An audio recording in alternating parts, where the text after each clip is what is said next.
Some of the most penetrating voices in our journey don't even dress themselves in words. They arrive like the dull weight of regret, the thin needle of confusion, the invisible siege of expectations, and sometimes the crushing emptiness when we long for the slightest whisper from the Most High. There are those who ask with restless hearts if God still speaks, but the answer is not in the echo of a new sound, but in the eternal certainty he has never been silent. It is not God's silence that reigns, but our own absence of quietude. Imagine, my friends, that we enter a room where a gentle drumming resonates on a table, but we enter hurriedly, with our arms occupied by weights we didn't ask to carry. Our steps are thunder, our sighs are gusts, and then we say, "I heard nothing," not because there was no melody, but because we made our noise a wall that blocks the music. And so we stumble, we who believe. We walk among weights and urgencies, we generate noise and commotion, and we forget to listen. Not that the Lord has ceased to speak, but that we rarely quiet ourselves enough to listen. In these times, silence has become a stranger, quietude, almost heresy, and attention, a leaf carried by the wind. However, my dear ones, God's voice does not burst forth like thunder among the noises of the world. It asks for quietude. It requires silence. It cries out for attention. The Lord does not speak just to speak. His words are not thrown to the wind merely to fill the emptiness of our doubts.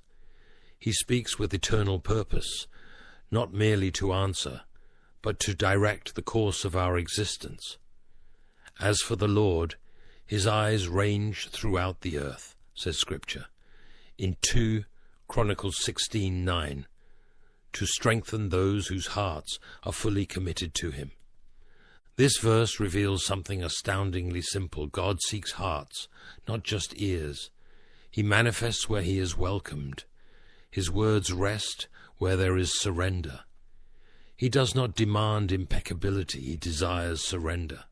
The Almighty does not wait for the strong, but for those who surrender. For in them, and only in them, he dwells with power. God's voice is not background noise. It is divine compass. It is the voice that sculpts the approaching decision. It is the voice that pours comfort over the agitated chest. It is the voice that unveils what the eyes could never reach alone. When the Lord speaks, mountains bow. When he speaks, the storm bends in obedience. When he speaks, our steps find direction. When he speaks, chaos falls silent. Hearing God is not an inheritance reserved for a spiritual caste.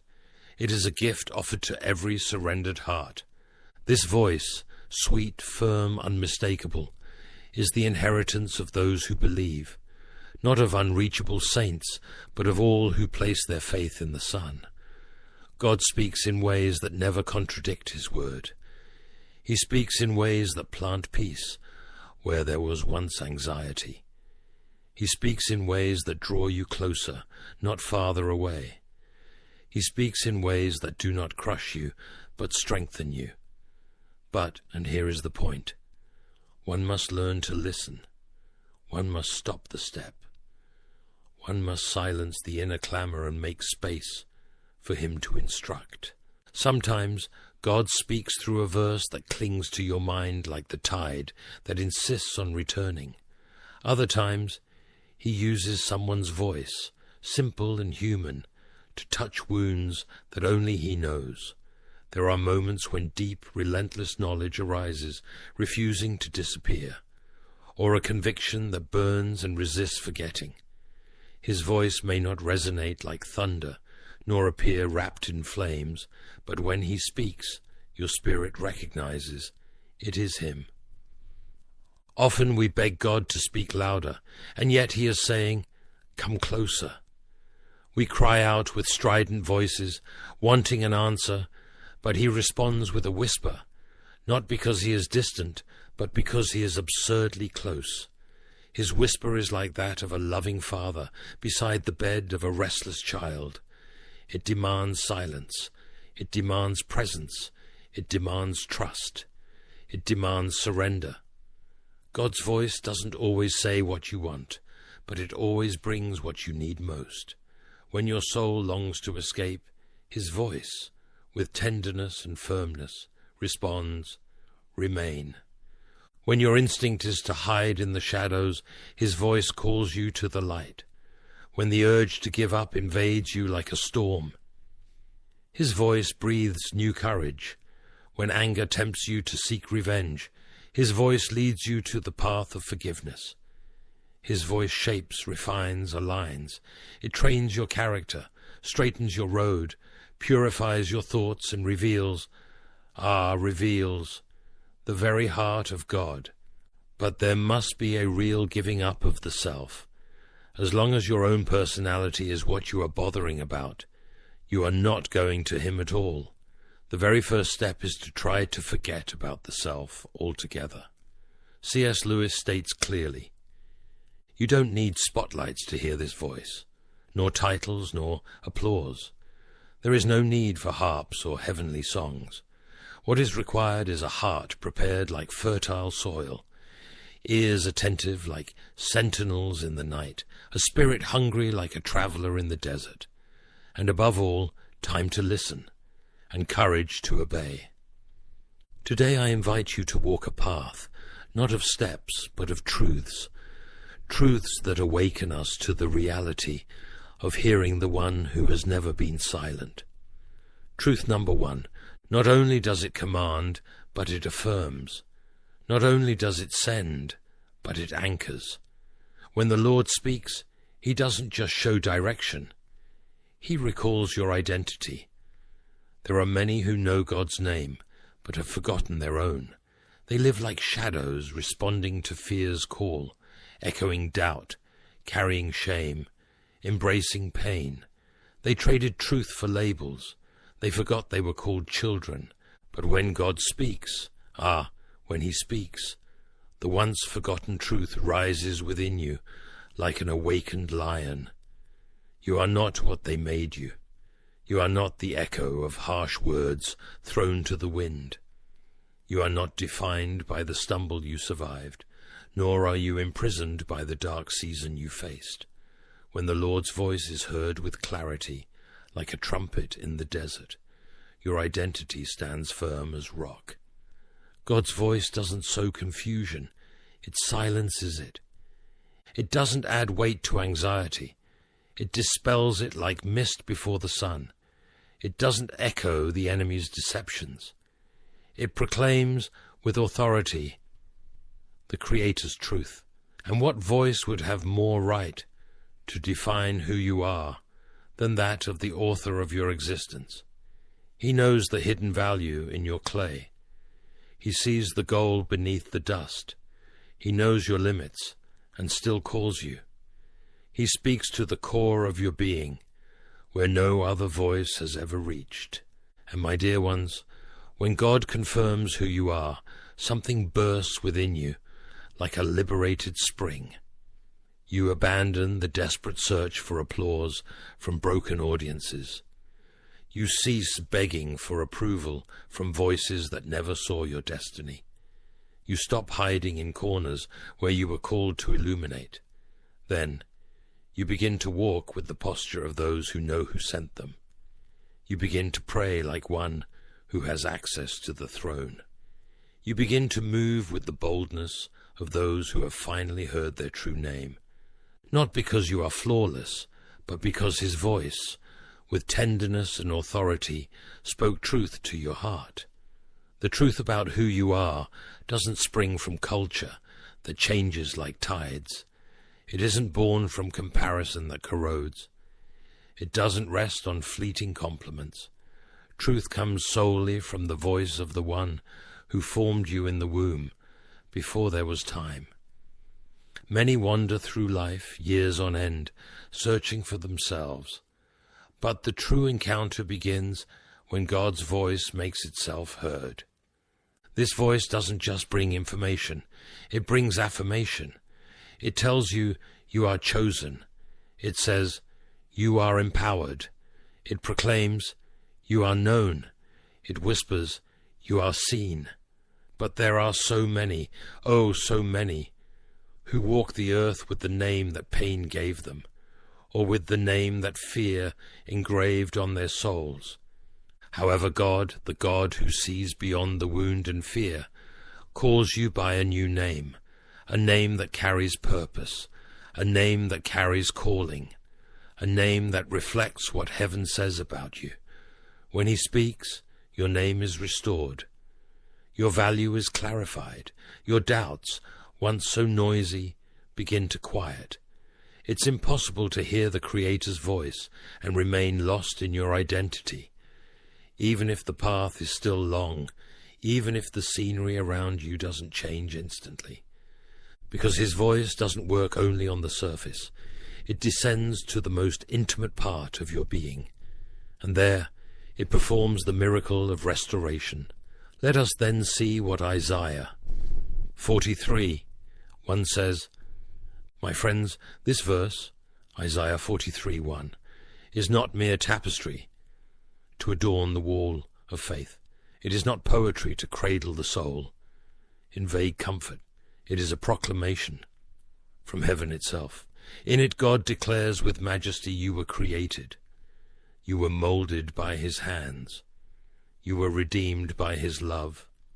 You were called by name. And more than that, you are his. This is the truth that God's voice always reaffirms. It doesn't limit itself to instructing your tasks. It goes deeper. It reminds you of your essence. It speaks of your spiritual DNA, of the place reserved for you in eternity. You are not a mistake. You were not forgotten in the backstage of creation. You are not lost in the midst of an indistinct crowd. You are known. You are called. In the midst of the clamor of voices trying to assign you false names, only one voice echoes with creative authority. Only one speaks the truth about who you are, the voice of the one who formed you. And when you begin to hear this voice louder than the others, something rises within you. Confidence springs forth like a fountain. Clarity retakes the throne of the mind. Peace descends like a mantle over the spirit. Boldness, yes, holy boldness, begins to guide your steps. You will no longer doubt what God has already confirmed. You will no longer reject what he has already sealed. You will no longer tremble before what he promised to resolve, because when the Lord calls you by name, he is not just identifying you. He is claiming you. He is declaring with a voice of loving possession, you are mine. You are not the inheritance of your past, nor a prisoner of the scars you carry. You are not shaped by the cold voices of your critics. You are mine. This is the singular power of God's voice. It breaks the labels that the world anxiously tries to stick on you, and reconnects you to the name that God himself wrote over your existence before you even breathed for the first time. You don't need to excavate the world in search of value.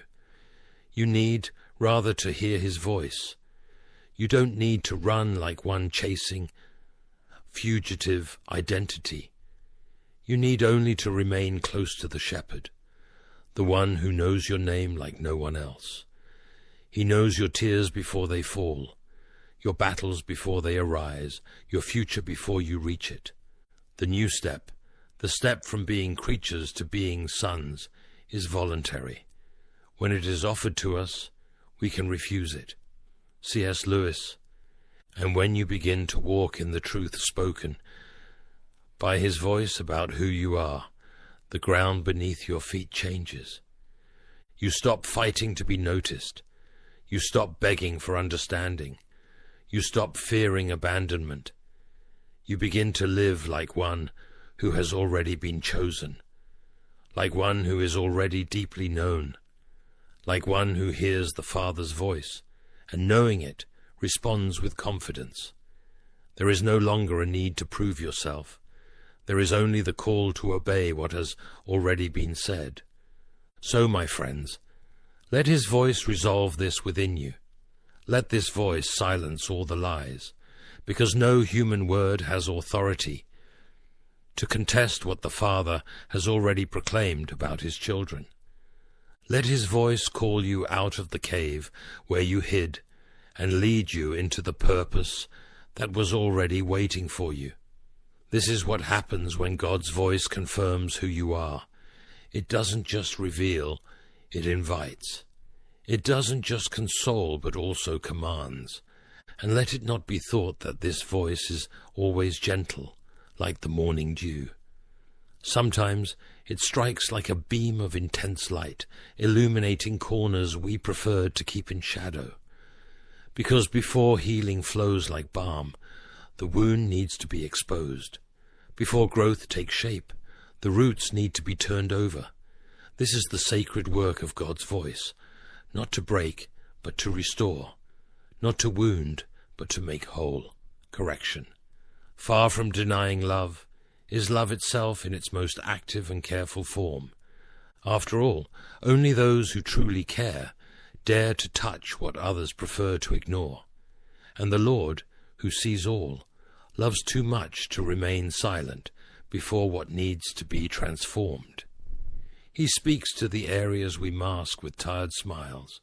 He reaches the forgotten rooms of the heart, locked by old traumas and persistent disappointments, where everyone around has already accommodated your harmful habits. God refuses to give up. Not even silence escapes his loving inspection, because where there is darkness, he brings light, and where there is hidden pain, he speaks to heal. The bitterness that lies beneath, the veneer of kindness, the fear that hides under the mantle of ambition, the pride that masquerades as confidence. None of this goes unnoticed by the penetrating sound of God's voice, because true transformation never comes without confrontation. And often, what we learn to skillfully manage is precisely what has been hindering our growth. The soul stagnates whenever we refuse the gentle but firm touch of the Spirit, especially when he speaks through the Word. God is not an echo of our feelings. He doesn't cradle us in our impressions. He summons us beyond them. His voice addresses the habits we cultivate in the dark. It interrogates our excuses, exposes the rigidity of our will, points to what we resist surrendering. And sometimes it's not the blatant sins that bar our advancement, but the small accepted habits, the thoughts we let slip through our fingers as if they were harmless, the silent anger we never face, the obedience that day after day wears away like stone under rain. Every step toward purpose requires an honest pause before the mirror of the soul. God, in his wisdom, doesn't waste time dragging you back to the ruins of the past. Instead, he summons you, not to mourn what was, but to answer for what will be. What you do next that indeed carries eternal weight. To human eyes, comfort can be confused with peace, but in the presence of the Most High, true peace often is born from discomfort. God's correction uproots what is foreign to his plan. It shakes your foundations not to destroy, but so that truth may be rebuilt on firm ground. Many cry out for clarity, but they forget that clarity requires cleansing. The path ahead cannot be walked with the debris of past compromises. That's why God's voice is not just a lamp for the feet. It's also purifying fire. It guides, yes, but it also reproves. It shows the future, but first it dismantles the disguises. And see how he speaks in Zephaniah 3:17. The Lord your God is with you, the mighty warrior who saves. He will take great delight in you. In his love he will no longer rebuke you, but will rejoice over you with singing. What a glorious mystery! The same God who corrects with firmness also sings with tenderness over those he loves. The one who shakes also comforts. The one who wounds to heal also celebrates with songs. Although this verse sings the song of divine love, pay attention, my friends, to what precedes it, the presence of God himself. And where the Lord dwells, nothing impure remains untouched. His love is not inert, it is active. He calms with tenderness, yes, but he also shakes with zeal. The same voice that cradles your soul in comfort is the one that turns firm and clear. Against the sins you tried to hide, the God who sings over you also speaks, with surgical precision, to the areas that need to be aligned with his will. And here lies one of the great dangers of the spiritual walk, listening selectively, welcoming God's voice in moments of worship, but rejecting it when it touches our attitudes and decisions, generates a divided heart, and a divided heart cannot stand. Real growth doesn't happen with half-truths. To mature, one must embrace the entire counsel of the divine voice. Many long to hear God speak about purpose, direction, ministry. Few are willing to hear him speak about character. But the truth is that calling without character is building on sand, and the God who calls also shapes, and shapes deeply. It takes courage born of humility to make this prayer. Lord, what needs to change in me? A simple question on the surface, but one that opens the door to the refining fire. And know this, my friends, vessels that pass through refinement carry a deeper glory. When you allow God to speak to your weaknesses, there is no humiliation, but strengthening. When you let him touch the hidden battles, what was prison begins to crumble. And when you stop protecting what he desires to remove, the doors of the future open with freedom. Conviction, so often feared, is, in fact, proof that God is still active in your story. It is the light that infiltrates where there was once shadow. It is the alarm that awakens before the abyss. And above all, it is a sign that your heart is not hardened beyond reach. Genuine love doesn't hide behind comfortable silence. It speaks truth. That's why those who truly love us sometimes tell us what we don't want to hear. They perceive the direction of our road, and because they care, they speak. How much more would our God, who sees all, who knows every curve ahead, not speak to us out of love? Truth, when received with humility, has the power to transform even the most hardened corners of the heart. The Lord, in his demanding goodness, will never allow you to settle on shallow ground when he created you to fly at greater heights. Perhaps the reason you feel stagnant is not the absence of God's voice, but the presence of something you decided to ignore, something he has already told you. Delayed obedience creates a thick fog in the soul. It clouds the steps and destabilizes peace. When God points to what needs to be transformed, he is not stealing something precious from you. He is preparing ground for something greater. What he asks you to abandon was never meant to accompany you to the next station of the journey. Perhaps he is asking for forgiveness instead of resentment, realignment instead of routine, the closing of a door you insist on keeping open, the abandonment of content that sickens the spirit, or the purification of the intentions behind your actions. The Christian life is, of course, different, harder and easier. Christ says, "Give me all. I don't want so much of your time, and so much of your money, and so much of your work. I want you." C.S. Lewis. Whatever it is, know this. On the other side of obedience there is freedom, real freedom, not that which deceives, but that which restores, because what God asks, he asks with purpose. and what he promises he fulfills with glory.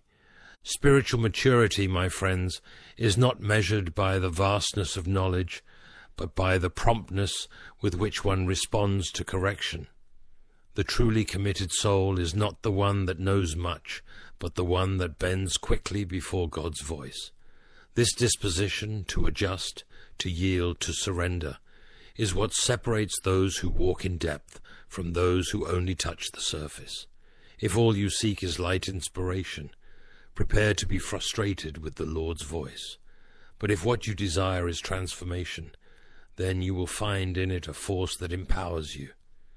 God's voice doesn't flatter, it purifies. He is not shaping people to charm the world, but to reflect his heart.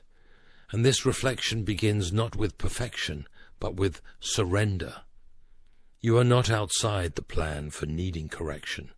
On the contrary, you are exactly at the right point to grow, because God is still speaking to you. He hasn't turned his face away. He hasn't crossed out your name. He speaks because he still loves you. Allow, then, this voice to touch every area, not just the beautiful and presentable parts, but also those that hurt, that have been neglected or hidden. Let it rebuild your thoughts, confront what has long been asleep, and awaken action where there was once only inertia. Because this is what happens when God's voice confronts. It doesn't destroy. It transforms. My friends, every mission that is born in God's heart begins with something sacred and often silent, a word. It doesn't always come in a loud voice. It doesn't always echo before crowds, but it is always a word that calls you out of where you have been into the place where you were always meant to be. The same voice that confirms your identity, that confronts what needs to change, also commissions you to rise. It doesn't speak for pastime. His voice is not meaningless noise. Every syllable that comes from God's mouth carries purpose and direction. Divine instruction is never idle. When God speaks, he is not just saying something, he is pointing the way. Standing still may seem safer to the fearful heart, but it is obedience that releases destiny. You are not molded in the Creator's image to live in hesitation. You were not called to survive on the minimum. You were made to advance under the order of a heavenly commander. God's voice is your green light. It is the awakening of what time tried to put to sleep. It is the wind that dispels the fog and clears the path. After being affirmed and realigned comes the time to be activated. The Lord doesn't reveal truths just to expand your information. He reveals them so you may walk in them with boldness. Therefore, hearing is not enough. One must also obey. One must move. Many hear God's voice, clear, precise, undeniable, and still wait for another sign. They hesitate, not for lack of direction, but because the mission sounds too big for the resume of their experiences. But they don't understand that when he speaks, he provides. When he commands, he enables. When he sends, he himself goes ahead as shield, guide, and sustenance. You don't need a perfectly drawn plan when you already possess a word from heaven. Faith doesn't require complete maps. It feeds on step-by-step obedience, and a single step, even if trembling, can alter the course of an entire life. In the midst of doubt's noise and the slowness of our hesitations, God's voice remains like a faithful compass. It pulls you from stagnation. It strengthens those who already felt defeated. It rekindles dreams that time had buried. Divine commission, whenever it comes, takes you beyond the comfortable, beyond the predictable. Because if it was something you could accomplish alone, then, let's agree, you wouldn't need his voice. The simple fact that he is speaking even now, even here, is undeniable proof that something greater awaits you. something greater than the mistakes of your past, greater than the fears you fed in silence, greater even than all the excuses you used to postpone your surrender. Moving forward, my friends, was never about trusting in yourself. It's about trusting in the one who spoke.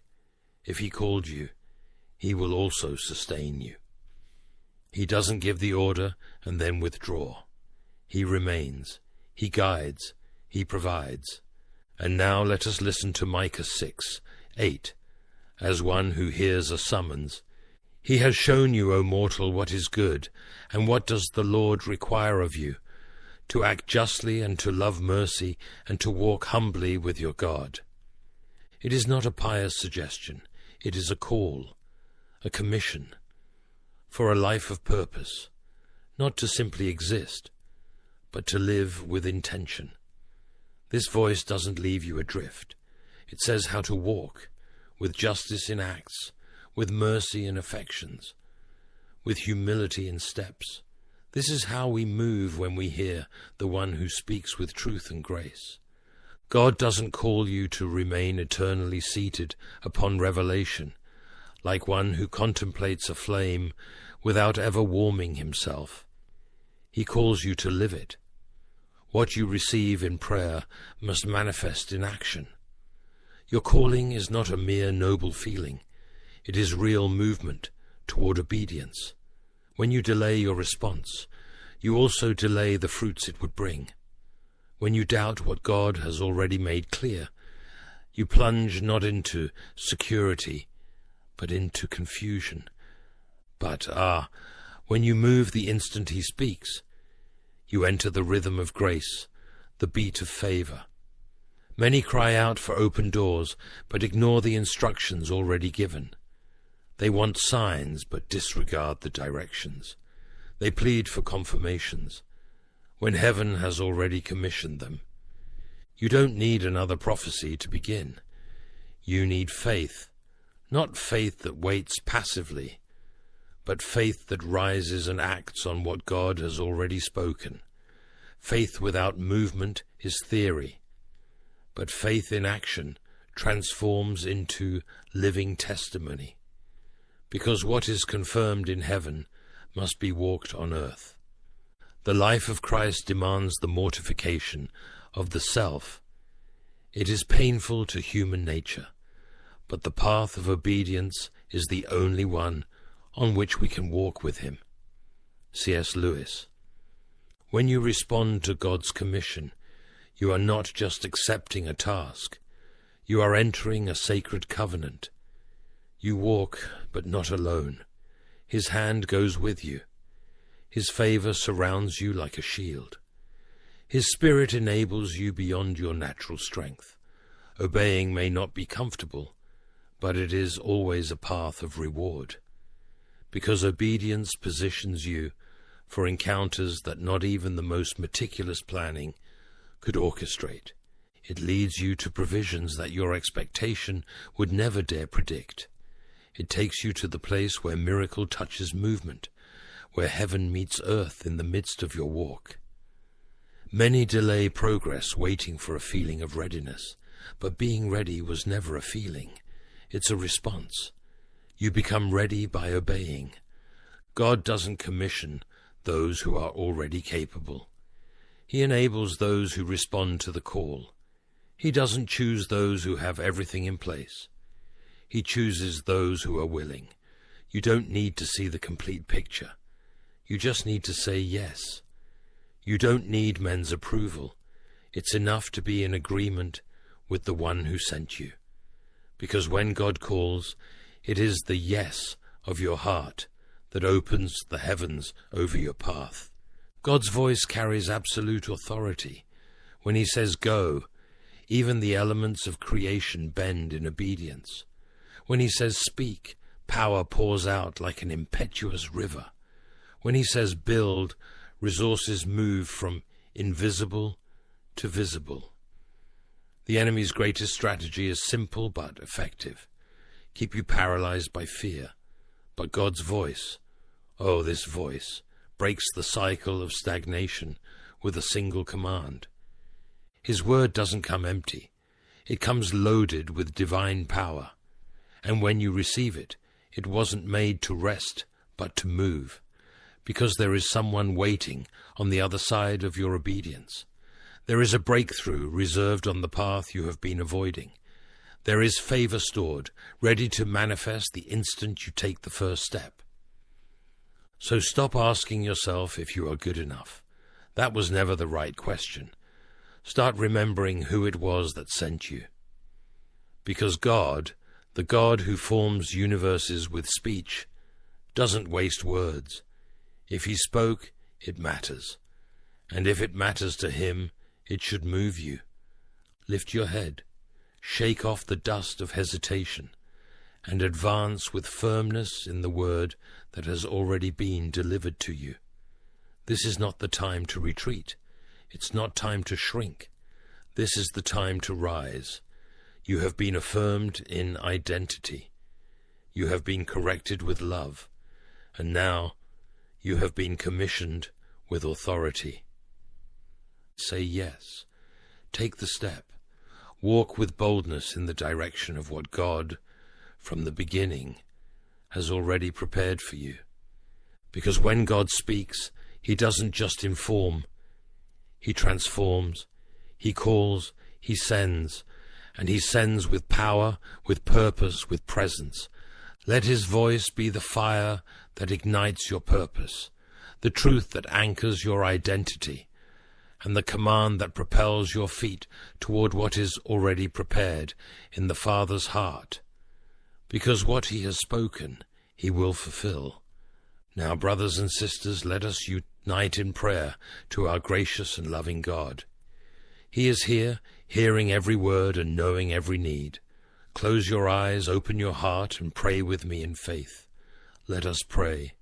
O Most High, eternal voice that breaks chaos, sound of heaven that shaped the worlds, holy whisper that anchors the weary heart. You spoke, and light was born. You commanded, and the heavens bowed in obedience. And now, with fear and gratitude, I prostrate myself before you, not because I am worthy to hear, but because you are gracious in speaking.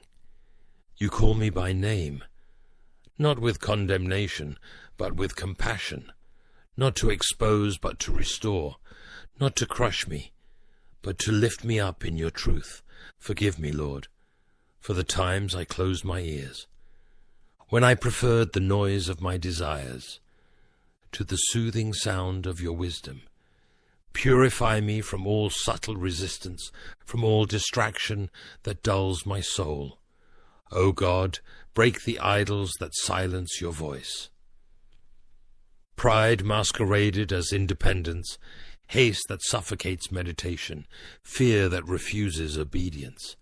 Give me a heart like Samuel's, ready to respond, even without understanding. Give me ears like Mary's, that sit at your feet until the world disappears. Give me the knees of Paul, bent before your glory, willing to go, suffer, and proclaim. Lord, I don't ask that you speak louder, but that I become quieter. I don't ask for more signs, but courage to obey those I have already received. Inflame my soul with your word, like fire in the bones, like a hammer that shatters rock. Protect my mind from the enemy's confusion. Free me from spiritual deafness that transforms conviction into theory and calling into procrastination. Surround my house with your warrior angels. Guard my loved ones from every hidden snare. Open the way for your presence where there is darkness. Make peace flourish where fear dwells, and anoint our lives with the boldness of redeemed children. O Sovereign Lord, speak, and I will hear. Guide, and I will follow. Correct, and I will bow. Send, and I will depart. For yours is the kingdom where I was adopted, the power that sustains me, and the glory for which I was created. In the name of Jesus Christ, the Word that became flesh, the voice that conquered the tomb, and the shepherd who still calls his sheep by name. Amen. If this message spoke deeply to your heart, share in the comments. I trust in you, Lord. We want to walk with you on this journey of faith. Believe that God heard every word, wiped away every tear, and is already moving heaven in your favor. Great things are to come. Share this moment of hope and faith with other people. Like, subscribe to the channel, and send this video to friends and family. Thus, together, we will be answering Jesus' call in Mark 16:15. Go into all the world and preach the gospel to every creature. Thank you for being with us until here. It is a joy to be able to walk alongside you on this spiritual journey. May the Lord continue blessing you and your family with peace, love, and strength for the days to come. We'll meet in the next video. May God be with you always.